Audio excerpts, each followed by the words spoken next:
안녕하세요. 이번 영상에서는 팀 켈러 목사의 기독교를 다시 묻다 강연 시리즈 가운데 네 번째 주제인 정체성을 살펴보겠습니다.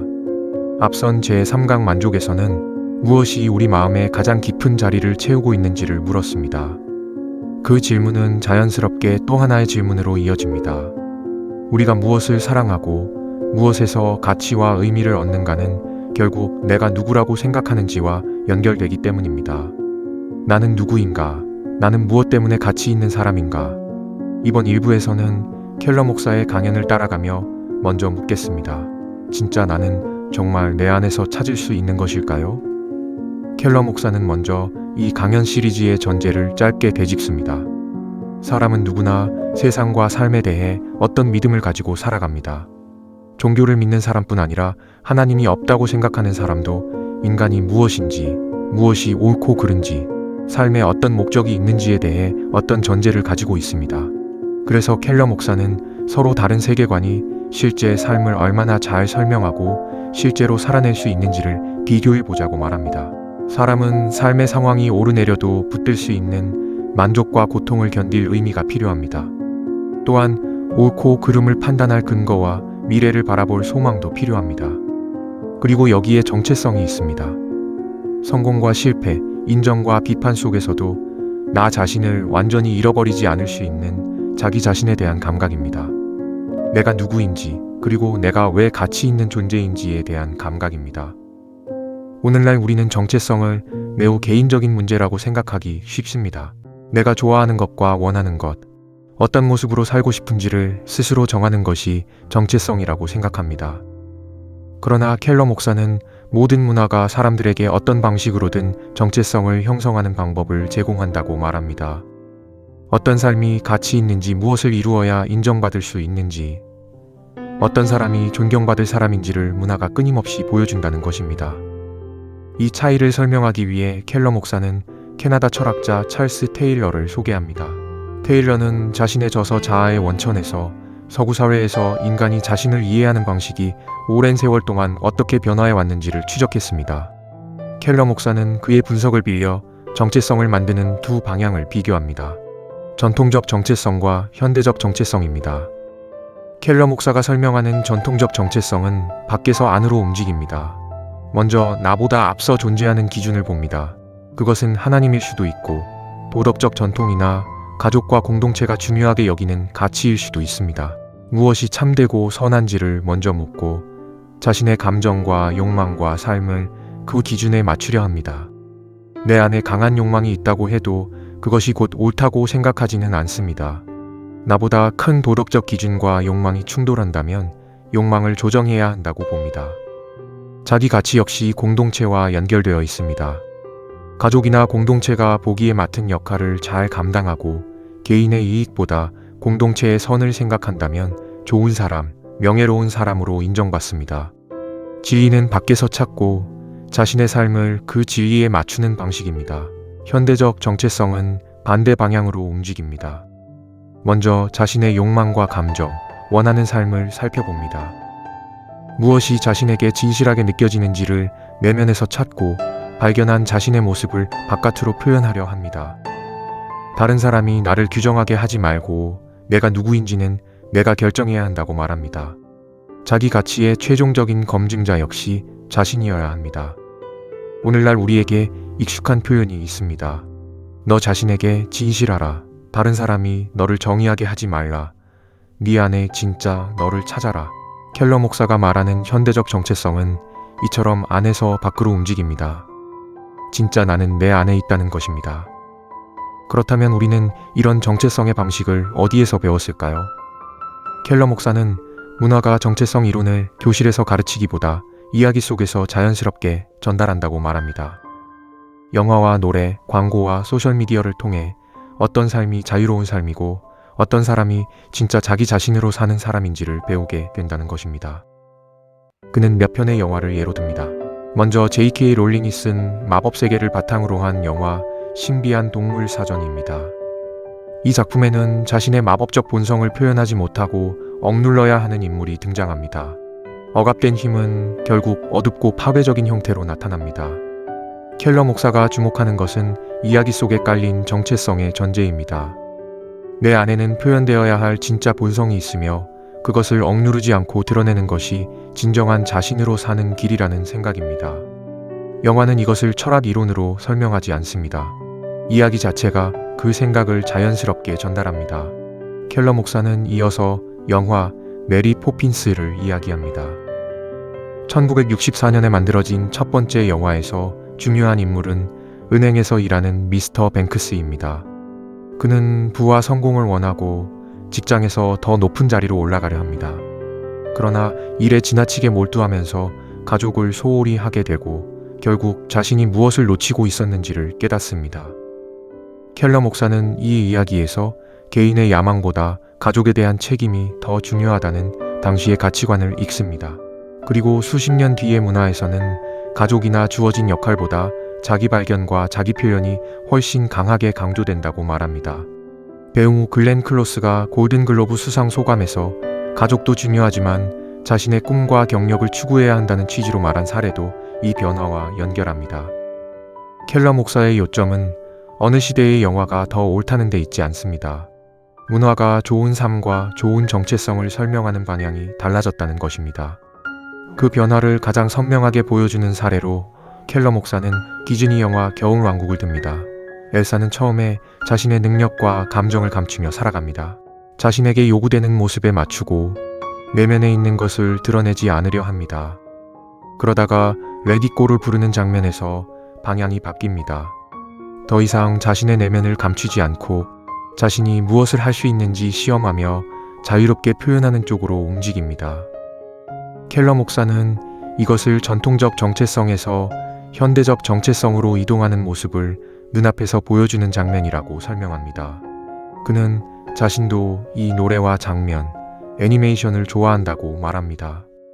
영화를 비판하려는 것이 아니라 그 이야기 속에 어떤 정체성의 관점이 담겨 있는지를 보자는 것입니다. 진짜 자신은 내면에 있고 그것을 억누르지 않고 표현할 때 자유로워진다는 메시지입니다. 그렇다면 켈러 목사는 현대적 정체성을 비판하며 과거의 전통사회로 돌아가자고 말하는 것일까요? 그렇지 않습니다. 그는 자신의 외할아버지 이야기를 들려줍니다. 외할아버지는 19세기 말 이탈리아의 작은 마을에서 태어났습니다. 그의 가족은 대대로 항아리를 만들었습니다. 하지만 젊은 외할아버지는 다른 일을 하고 싶어 했습니다. 아버지의 대답은 선택지가 거의 없다는 것이었습니다. 성직자가 되거나 군인이 되거나 가족이 해오던 항아리 만드는 일을 해야 한다는 것입니다. 다른 직업을 구하려 해도 어느 집안 출신인지에 따라 역할이 이미 정해져 있었고 다른 마을로 가면 그곳 사람이 아니라는 이유로 받아들여지기 어려웠습니다. 외할아버지는 결국 미국으로 이주했고 이전보다 자유롭게 직업을 선택할 수 있었습니다. 켈러 목사는 자신이 그 자유를 긍정한다고 분명히 말합니다. 전통적 정체성은 사람에게 소속감과 역할을 줄 수 있지만 동시에 개인을 억압하거나 착취하는 구조가 될 수도 있습니다. 따라서 논점은 전통적 정체성으로 돌아가자는 것이 아닙니다. 현대적 정체성이 가져온 자유를 인정하면서도 그 방식 자체에 어떤 어려움이 있는지를 살펴보자는 것입니다. 켈러 목사가 제시하는 첫 번째 문제는 현대적 정체성이 실제 인간의 내면과 잘 맞지 않을 수 있다는 것입니다. 현대적 정체성은 내 안을 충분히 깊이 들여다보면 진짜 자신이 누구인지 발견할 수 있다고 말합니다. 그러나 정직하게 내면을 살펴보면 하나의 선명한 욕망만 있는 것이 아닙니다. 예를 들어 한 사람을 깊이 사랑하고 그 사람과 함께 살고 싶으면서도 동시에 그 관계와 양립하기 어려운 직업적 목표를 강하게 원할 수 있습니다. 사랑도 깊은 욕망이고 커리어에 대한 갈망도 깊은 욕망입니다. 이 경우 어느 하나를 단순히 진짜 나라고 부르기는 어렵습니다. 게다가 지금의 욕망이 시간이 흐른 뒤에도 그대로라는 보장도 없습니다. 켈러 목사의 첫 번째 문제 제기는 분명합니다. 내면에는 하나의 목소리가 아니라 서로 충돌하는 욕망들이 있습니다. 켈러 목사는 이 문제를 설명하면서 영국 작가 프랜시스 스퍼포드의 글을 인용합니다. 스퍼포드는 인간의 욕망이 서로 조화를 이루며 가지런히 배열되어 있지 않다고 말합니다. 같은 것을 원하면서 동시에 원하지 않는 모순까지 인간 안에 존재할 수 있다는 것입니다. 이어 성 아우구스티누스의 고백록을 언급합니다. 아우구스티누스 역시 자신의 내면을 깊이 들여다보았지만 그곳에서 하나로 정돈된 자아를 발견하지 못했습니다. 오히려 자신이 흩어지고 분산되어 있으며 생각과 욕망이 하나의 일관된 전체를 이루지 못한다고 고백합니다. 그래서 켈러 목사는 내면을 살피는 일이 필요 없다고 말하는 것이 아닙니다. 내면의 욕망만으로 내가 누구인지를 최종적으로 결정하기는 어렵다고 말합니다. 두 번째 문제는 현대적 정체성이 매우 취약해질 수 있다는 것입니다. 현대문화는 다른 사람이 나의 가치를 결정하게 해서는 안 된다고 말합니다. 나 자신이 내가 누구인지 결정하고 스스로를 인정해야 한다는 것입니다. 그런데 켈러 목사는 인간이 본질적으로 관계적인 존재라는 점을 지적합니다. 우리는 다른 사람의 사랑과 인정에서 완전히 독립해서 살아가기 어렵습니다. 모든 사람이 나를 끔찍한 사람이라고 생각하는데도 내가 나를 좋게 생각하니 아무 문제가 없다고 말하며 살아가기는 쉽지 않습니다. 더구나 자신의 약점과 실패를 누구보다 잘 아는 사람 역시 자기 자신입니다. 내가 세운 기준에 얼마나 미치지 못하는지까지 알고 있기 때문에 자기 자신만으로 안정적인 최종 판결을 내리는 일도 쉽지 않습니다. 결국 현대인은 다른 사람의 인정에서 자유로워야 한다고 말하면서도 실제로는 그 인정을 끊임없이 필요로 할 수 있습니다. 켈러 목사는 바로 이 점에서 현대적 정체성이 취약해진다고 봅니다. 켈러 목사는 이런 취약성이 오늘날 여러 형태로 나타난다고 말합니다. 소셜미디어에서는 의견의 차이가 단순한 생각의 차이가 아니라 나의 정체성 자체에 대한 공격처럼 느껴질 수 있습니다. 또한 그는 2018년 심리학 학술지 사이콜로지컬 블러틴에 발표된 연구를 언급합니다. 미국과 캐나다, 영국의 대학생 약 4만 명을 분석한 이 연구에서 젊은 세대의 여러 형태의 완벽주의가 증가하고 있다는 결과가 나타났다는 것입니다. 켈러 목사는 특히 지나치게 높은 기대를 세우고 그 기준에 미치지 못했을 때 경험하는 깊은 좌절에 주목합니다. 그의 요점은 현대적 자유가 때로는 새로운 부담으로 바뀔 수 있다는 것입니다. 자기 삶을 스스로 선택할 자유를 얻었지만 동시에 자신이 선택한 정체성을 스스로 성공시켜야 한다는 압박을 받을 수 있습니다.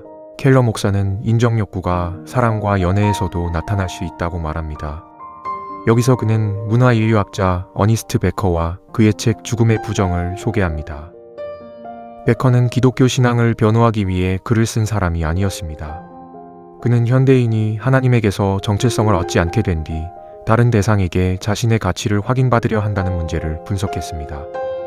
켈러 목사가 주목하는 것은 사랑에 관한 베커의 통찰입니다.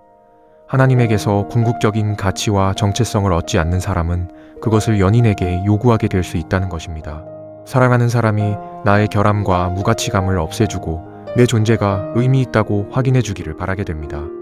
그러나 베커 자신도 한 인간이 다른 인간에게 그런 구원을 줄 수는 없다고 말합니다. 켈러 목사는 이와 비슷한 사례로 뉴욕타임스에 실린 갈망 없는 사랑이라는 글도 소개합니다. 그 글의 저자는 로맨스가 자신이 누구인지 알게 해주는 힘을 가진다고 이야기합니다. 켈러 목사의 논점은 사랑 자체의 문제가 아닙니다. 연인에게 자신의 정체성을 떠받칠 만큼 큰 역할을 맡길 때 그 관계 역시 매우 취약해질 수 있다는 것입니다. 켈러 목사는 작가 프레디 드보어의 글도 인용합니다. 오늘날에는 인간의 가치를 지켜주기 위한 많은 언어가 있습니다. 외모와 인종, 성별이나 계급이 사람의 가치를 결정해서는 안 된다고 말하고 자기 자신을 돌보고 사랑하라고 가르칩니다. 소셜미디어를 통해 자신이 원하는 모습을 정교하게 만들어 보여주는 것도 가능해졌습니다. 그런데 드보어는 사회적으로 성공하고 끊임없이 인정받는 사람들 가운데서도 깊은 자기 혐오를 발견한다고 말합니다. 겉으로는 자신감 있고 성공적이며 많은 사람의 긍정적인 평가를 받고 있지만 그것이 마음 깊은 곳의 불안을 해결하지 못하는 경우가 있다는 것입니다. 켈러 목사는 이 사례를 통해 자기 긍정과 외부의 인정만으로는 정체성의 불안을 해결하기 어려울 수 있다고 주장합니다. 세 번째 문제는 관계입니다. 현대적 정체성에서 내가 진정한 나로 살아가는 것이 가장 중요한 가치가 된다면 관계 역시 그 기준으로 평가될 수 있습니다. 이 관계가 내가 원하는 사람이 되는데 도움이 되는가? 나의 행복과 자기 실현을 지지해 주는가? 켈러 목사는 관계를 언제나 이런 방식으로 바라볼 때 관계가 점차 거래적으로 변할 수 있다고 말합니다. 나에게 도움이 되는 동안 관계를 유지하고 더 이상 도움이 되지 않으면 철회하는 소비적인 관계가 될 수 있다는 것입니다.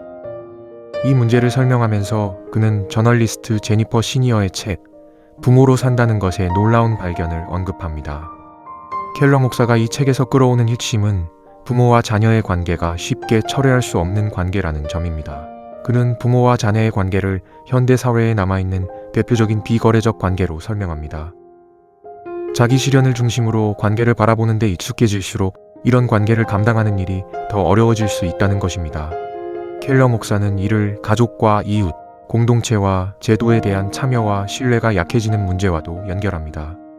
이제 일부의 핵심을 정리해 보겠습니다. 현대적 정체성은 개인에게 중요한 자유를 가져왔습니다. 가족과 공동체가 부여한 역할이 언제나 옳은 것은 아니며 억압적인 권위에서 벗어나 자신의 목소리를 찾는 일도 필요합니다.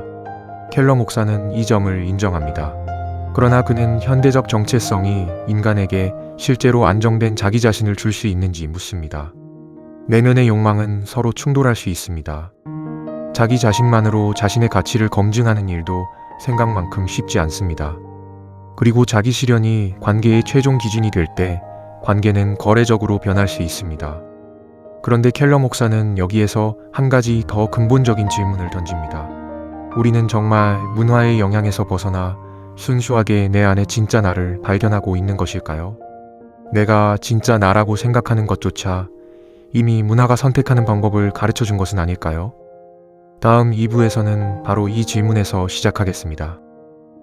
제4강 정체성 2부 나를 증명하지 않아도 되는 정체성에서 이어가겠습니다.